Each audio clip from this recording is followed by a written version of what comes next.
For more on this settlement, we're joined by our Truth and Politics panel. Negan Sinclair is a columnist with the Winnipeg Free Press. Jennifer Lewitz is a policy analyst with War Shield. Jennifer, Negan, thanks for being with us. Negan, we'll start with you. It was the previous NDP government who started clawing back these special allowances in 2005. Their rationale was we're looking after these kids, so the Fed should pay us those allowances. What was wrong with that picture? Well, it tells you a few things. Probably first and foremost is it really doesn't matter what political stripe the government is. When it comes to Indigenous kids, their needs are considered secondary, and whether it be elections that change those governments, or it really doesn't matter. It requires advocacy from those families, from Indigenous organizations, to make sure they're fairly compensated.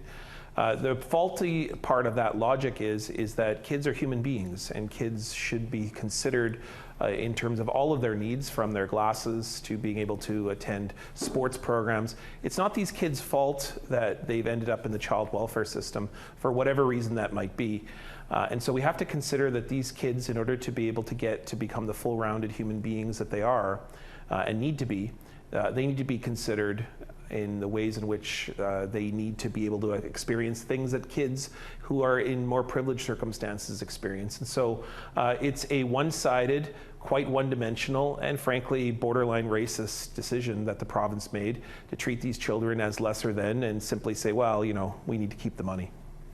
Jennifer, there's a similar suit before the courts in Saskatchewan. What can you tell us about that one? Yeah, so it sounds like the government of Saskatchewan is being taken to court with a class action lawsuit. The Attorney General is named in that lawsuit as well, because it sounds like the benefits that the federal government through the kids in care were being used to offset the provincial government's own obligations for child welfare. So rather than, you know, using their own revenue to pay for those child welfare obligations, they were using money that rightfully should have been going to Indigenous kids in care, which is a huge problem. You know, we're hearing that kids that hit 18 that are transitioning out of care are often, you know, on their own. There's not a lot of resources, there's not a lot of money, there's not a lot of help for them. And to find out that there was money, you know, dating back to the 1970s, how many adults now that are former kids in care are affected by these government policies that were discriminatory? And Negan, what's your understanding of what happens next here? When money could start flowing, who's all going to get it? So just to echo what Jennifer said, absolutely that these kids have to be considered. And this is a long decades and has many different decades of impact. $530 million. This is a lawsuit for about 10,000 kids who have been in care and have been had their allowances removed from them so that the provincial government will keep them. And then, of course, this is going across Western Canada. So two things have to happen now. The first is that the lawyers have to take their portion, which can be fairly significant, and then the amount of monies are divided up amongst the 10,000 children that have been advocated for, and perhaps those who are late to the party, or those who are added for whatever reason or dispute that they were not included in the first round of the lawsuit.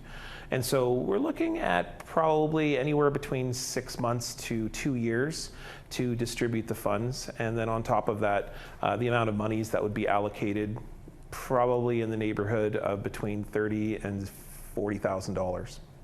Jennifer, what does this settlement, all these other lawsuits that are going on with regard to the child welfare system, what does that say to you about the way Indigenous children are treated by the child welfare system? I think discrimination is the number one word that comes to mind. You know, we saw in Manitoba a couple of years ago, there was a court ruling that said that, in fact, they did discriminate against Indigenous kids in care. I think the court system will be looking heavily at that case when this is brought forward in Saskatchewan. And I think just, you know, not understanding the complexities of Indigenous kids in care, and that discrimination component is huge. And I think now with Bill C-92, it's opening the floodgates to how Indigenous kids have been treated across the board.